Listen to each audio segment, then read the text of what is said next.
He couldn't possibly cross fingers against all foreseeable disasters. There weren't enough fingers, or toes either.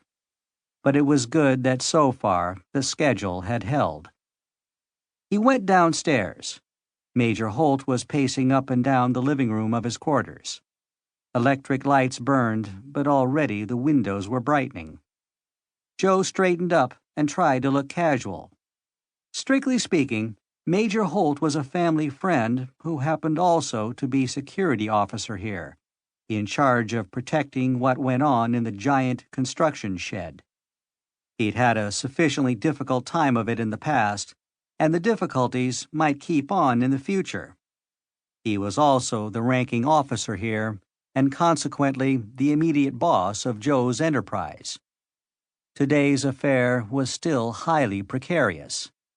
The whole thing was controversial and uncertain, and might spoil the career of somebody with stars on his collar if it should fail. So nobody in the high brass wanted the responsibility.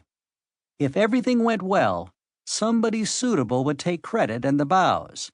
Meanwhile, Major Holt was boss by default. He looked sharply at Joe. "Morning." "Good morning, sir," said Joe.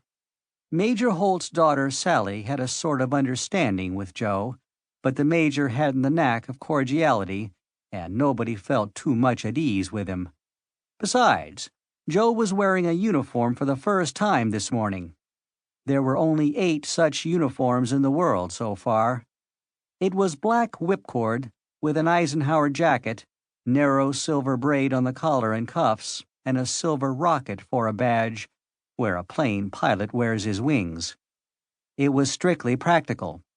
Against accidental catchings in machinery, the trousers were narrow and tucked into 10-inch soft leather boots, and the wide leather belt had flat loops for the attachment of special equipment.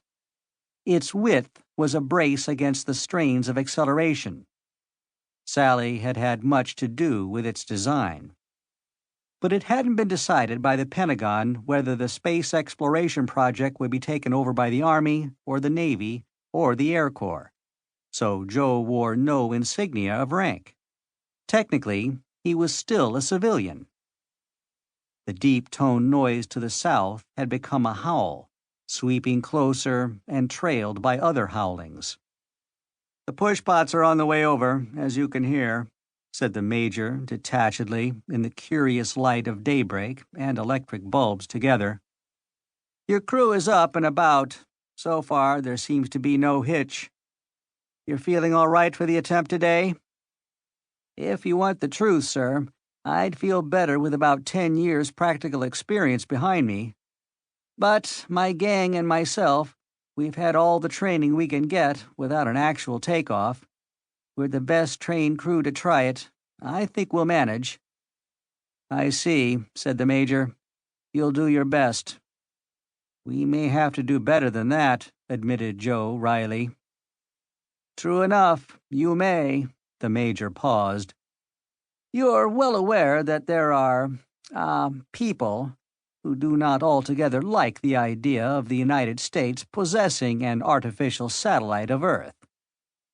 "I ought to know it," admitted Joe.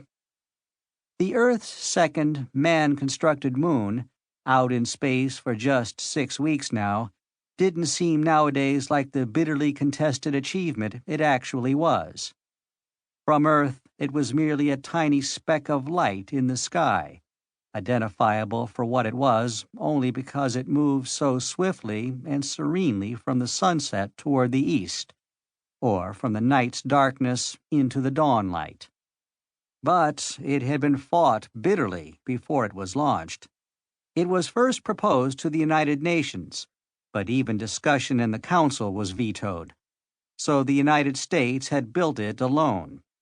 Yet the nations which objected to it as an international project liked it even less as a national one, and they'd done what they could to wreck it. The building of the great steel hull, now out there in emptiness, had been fought more bitterly by more ruthless and more highly trained saboteurs than any other enterprise in history. There had been 2 attempts to blast it with atomic bombs.